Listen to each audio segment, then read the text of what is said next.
Hi, this is Chris Young. Welcome to episode 108 of Contemplating Life, Oscar edition. For the third year in a row, over the next few episodes, I will review all 10 films nominated for Best Picture by the Academy of Motion Picture Arts and Sciences, aka the Oscars. I will also review all films that received acting nominations but were not nominated for Best Picture. The good news is I was able to see all of these films. The bad news is I will not be able to produce enough episodes to cover them all before the awards are presented on March 15. I may be able to write scripts for all of the episodes, and if so, I'll post them on the podcast website and on Patreon. I'll probably go back and record them for audio and video versions later.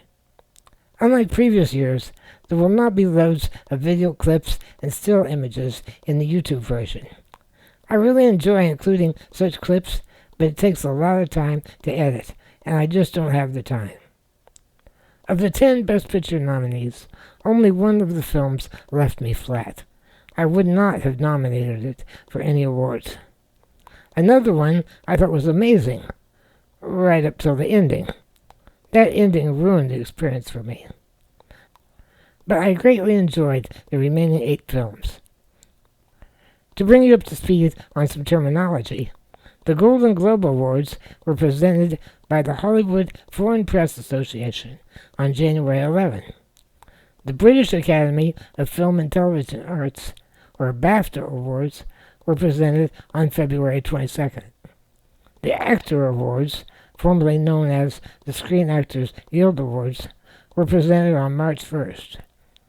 I will refer to these as SAG Actor Awards, because just calling them Actor Awards would be confusing.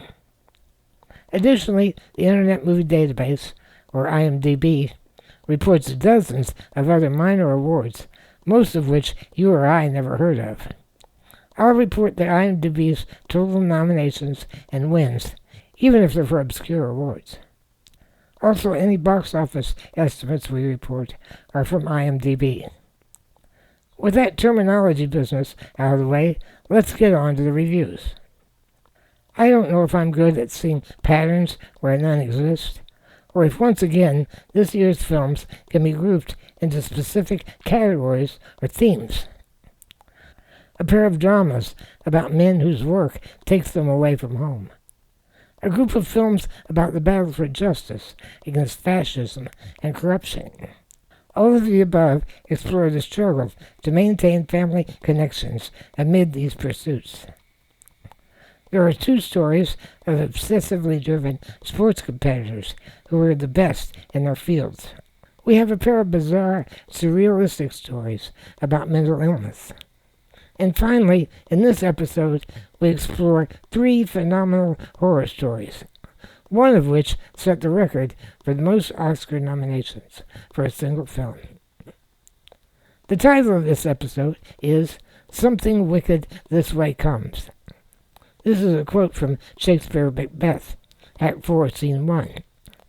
The full quote is delivered by a witch who says, "By the pricking of my thumbs, something wicked this way comes." However, this is not the episode where we review the movie about William Shakespeare. And despite the word wicked in the title, it's not about that film either. But there will be some thumb pricking involved. Briefly, Wicked for Good, the sequel to last year's Wicked, received 135 nominations, including nominations for SAG Actor Awards, Golden Globes, and BAFTAs, but the Oscars completely bypassed it. I enjoyed it, but not nearly as much as I enjoyed Part 1.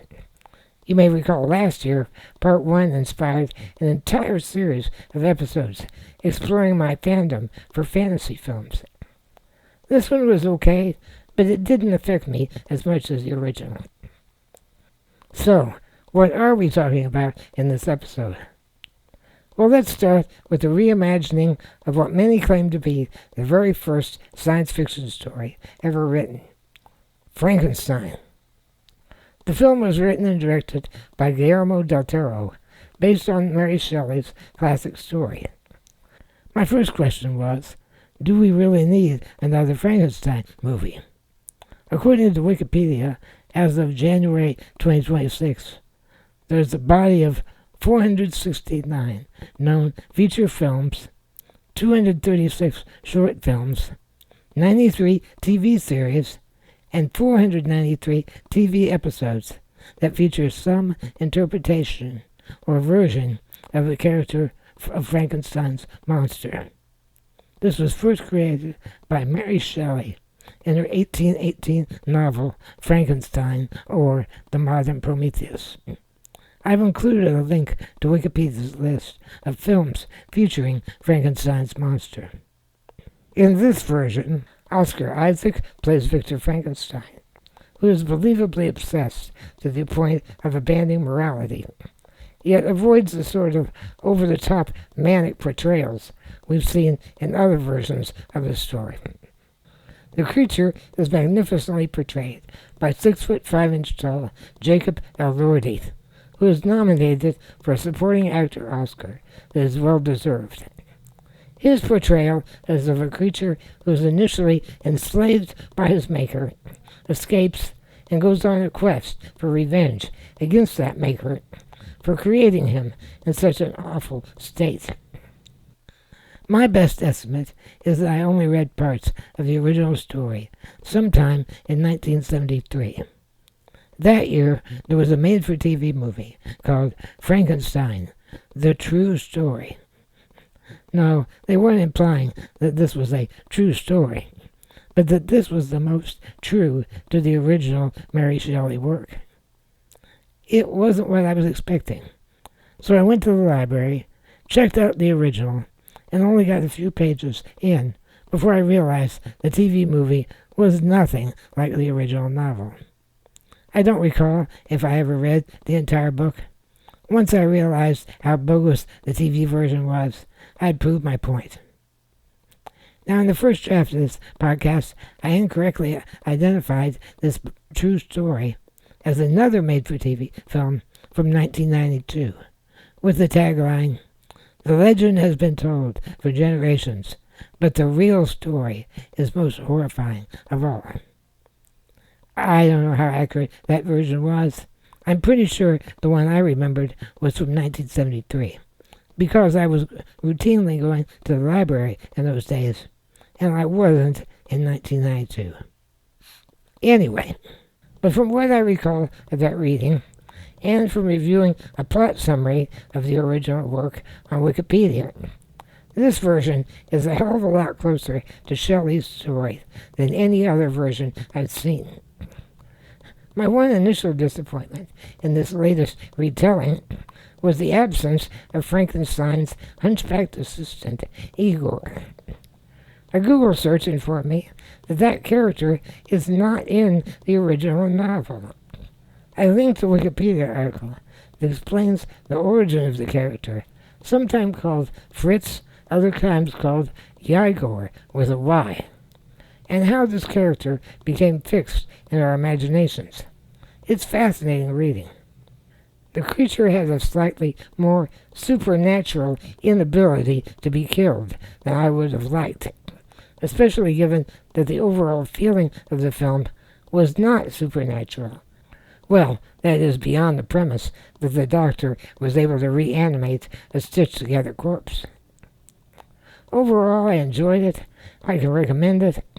However, it's not strong enough recommendation for me to urge you, don't miss this must-see film. Its 9 Oscar nominations include Best Picture, Supporting Actor for Jacob Elordi, Best Adapted Screenplay for Del Toro, Original Music Score by Alexandre Desplat, Cinematography, Sound, Production Design, Costume Design, Makeup, and Hairstyling. IMDb lists 59 wins out of 257 nominations. It had an estimated budget of $120 million, but made for Netflix, it only grossed $114,000 in limited theatrical release, just enough to make it Oscar eligible. It's currently available on Netflix. Our next film's only Oscar nomination is for supporting actress Amy Madigan. We're talking about the box office hit Weapons from writer-director Zach Cregger. I wasn't sure I was going to bother watching it. I wanted to focus on Best Picture and Lead Performance categories. I'm not really a huge fan of the horror genre, but I'm happy I checked this one out. The story begins with a voiceover from a young girl who explains that at 2:17 a.m. in Maybrook, Pennsylvania, 17 out of 18 children in a third-grade classroom got out of bed, ran out of their houses, and disappeared into the night. The film begins weeks later at a town hall meeting in the school, in which distraught parents are demanding answers. Their anger is directed at the teacher, Justine Grandy, played by Julia Garner. She is as clueless as anyone else in the town about what happened. A lone survivor of the incident, a young boy named Alex Lilly, is transferred to a different third-grade classroom with a different teacher. Miss Grandy is dismissed from her teaching job, not only because she no longer has students to teach, but because no one would ever trust her to care for the children again. She begs the school principal, Marcus Miller, played by Benedict Wong, to allow her to speak to the boy Alex, in an attempt to uncover what really happened. The principal refuses. When she stalks the boy on his way home from school, he refuses to speak with her and says he wants to be left alone. She busies her time drinking vodka and having an affair with a married police officer. The film shifts focus several times, showing events from different characters' perspectives. It's not quite like the classic Rashomon storytelling technique, in which different characters observe the same events from different perspectives. Rather, each retelling of the events fits together pieces of the puzzle, gradually revealing the truth. There are some minor spoilers coming here, but trust me, there are still many plot twists and surprises that I'm leaving out. The first half of the film is a compelling mystery story, as various people try to piece together what happened. It's not until we're nearly halfway through the film that it becomes obvious that there are supernatural forces at work. These come courtesy of young Alex's great-aunt Gladys, who practices some sort of voodoo-like magic that allows her to control people and turn them into weapons, thus the name of the film. The voodoo magic requires the witch prick her finger on a thorn, which makes a nice reference to the Shakespeare line we mentioned earlier. Josh Brolin does fine in a supporting role as the father of one of the missing children, who teams up with a teacher to conduct their own investigation. And there's a humorous side story about the police officer, the one that's having an affair with the teacher, who has a run-in with a homeless drug addict, who plays a key role in the investigation. When the story shifts to the young boy Alex's perspective, only then do we realize what's really going on. We're taken on a wild ride of violence and gore, featuring some of the most memorable horror scenes I've ever seen. While some reviewers were disappointed in the ending, I felt it built to a thrilling, memorable, and very satisfying conclusion. But I'm a little weird. I found the film way more entertaining than I expected. Although it's a bit slow-moving in the first half, the suspense of the mystery keeps you watching until all hell breaks loose. Amy Madigan's portrayal of evil Aunt Gladys earned her a Supporting Actress Oscar nomination. She won a Critics' Choice Award for the role, as well as a Golden Globe and SAG-Actors nominations. The film was also nominated for a Golden Globe under their strange Cinematic and Box Office Achievement Award, given to popular films that would not have otherwise received awards. Julia Garner as a teacher and Josh Brolin as the father of one of the missing children give quality performances, but not necessarily award-worthy ones, and they didn't get any nominations. IMDb lists 46 wins from 114 nominations, including several for the original screenplay, by writer-director Zach Kreger. With an estimated budget of $38 million, it grossed $151 million in the U.S. and Canada and $270 million worldwide. It's available for purchase on Amazon Video or for streaming on HBO Max. I very much enjoyed it and can recommend it for fans of horror movies. Rounding out our trio of horror films is one of the year's most talked about films, which has earned a record 16 Oscar nominations. We're talking about the hit movie Sinners, starring Michael B. Jordan and Michael B. Jordan. That's correct. Jordan plays twin brothers nicknamed Smoke and Stack. He's nominated in the Oscar category, officially described as Best Performance by an Actor in a Leading Role. My question is, which performance earned him the nomination? Was it for Brother Smoke or Brother Stack? Anyway, the film is set in 1932 in Clarksdale, Mississippi. The Smokestack twins, whose real names are Elijah and Elias, have just returned to their hometown after working for an organized crime gang known as the Outfit in Chicago. Using money they stole from the mob, they come home and purchase an old sawmill to convert it into a nightclub known as a juke joint. They recruit an old friend, pianist Delta Slim, and her cousin Sammy, who plays guitar and sings. They will perform at the new venue. They're also assisted by a husband and wife Chinese couple who operate a supply store in town. Smoke's estranged wife, Annie, does the cooking. She's a practicer of hoodoo magic, which she believes has protected the twins for years. But Smoke is not a believer, because that magic failed to prevent the death of their infant daughter. Stack reunites with his ex-girlfriend, Mary, a very light-skinned black woman who's able to pass off as white. Sammy becomes enamored with an attractive singer named Pearline. Meanwhile, an Irish immigrant vampire named Remick is being pursued by Choctaw tribe vampire hunters who are trying to kill him. He seeks refuge in the home of a Klansman and his wife, whom he converts into vampires. For me, the most memorable scene in the movie is when Sammy is performing in the club.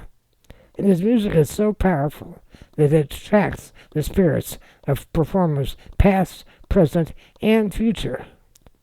This includes the spirit of Chinese ancestors of the shopkeeper couple. It's an amazing piece of filmmaking. Sammy's music is so pure that it attracts the evil of the vampires. They try to enter the venue, but are not allowed. However, anyone who steps outside is attacked by the vampires and converted. The remainder of the film is the struggle of the people inside the club to survive the evil lurking just outside, and to determine who among their number may have been converted into a vampire. It's reminiscent of John Carpenter's sci-fi horror classic, The Thing, in which scientists in an Antarctic outpost are infected and converted by an alien. No one can be sure whether or not the person next to them has been converted. The cinematography is magnificent, and there are quality performances throughout, including the musical performances. The 16 Oscar nominations are as follows: Best Picture, Best Lead Actor, Michael B. Jordan, Best Supporting Actor, Delroy Lindo as Delta Slim, Best Supporting Actress, Wumi Mosaku as Annie. Ryan Coogler is nominated for Best Director and Best Original Screenplay. Other nominations include Cinematography, Sound, Original Score, Original Song, Casting, Visual Effects, Makeup Hairstyling, Production Design, Costume Design, and Film Editing. The IMDb lists 285 wins from 481 nominations. This includes 13 BAFTA nominations, and a BAFTA win for original screenplay and supporting actress. It earned 4 wins from 17 Critics' Choice nominations. It won the Golden Globe for cinematic and box office achievement, as well as 6 other Globe nominations. I would have nominated Miles Canton for his portrayal of Cousin Sammy, rather than Delroy Lindo as Delta Slim. IMDb lists Canton receiving 21 wins from 36 nominations, several of which were for young actors or rising stars, and some awards were part of being the ensemble cast. IMDb reports an estimated budget of $90 million, with a U.S. and Canada gross of $280 million, and a worldwide gross of $370 million. Overall, I enjoyed it, but I thought it was a bit overhyped. It opened in early April, and some critics were already saying it was destined to win Best Picture, before most of the other nominated films had been released. There were lots of memorable moments, and I understand why it received all of those nominations, but I could not describe it as must-see. It did not leave a lasting impression on me the way some of the other films did. That wraps it up for part 1 of our review of Oscar-nominated films. Let me know what you think of these films in the comments. So as always, if you find this podcast educational, entertaining, enlightening, or even inspiring, consider sponsoring me on Patreon for just $5 a month. You'll get early access to the podcast and other exclusive content. Although I have some financial struggles, I'm not in this for the money, so every bit helps. As always, my deepest thanks to my financial supporters. That means more to me than words can express. And even if you cannot provide financial support, post links and share the podcast so more people can hear my stories. All the back episodes are available, so check those out and leave comments or feedback wherever you found the podcast. I'll see you next time as we continue contemplating life. Fly safe, everyone.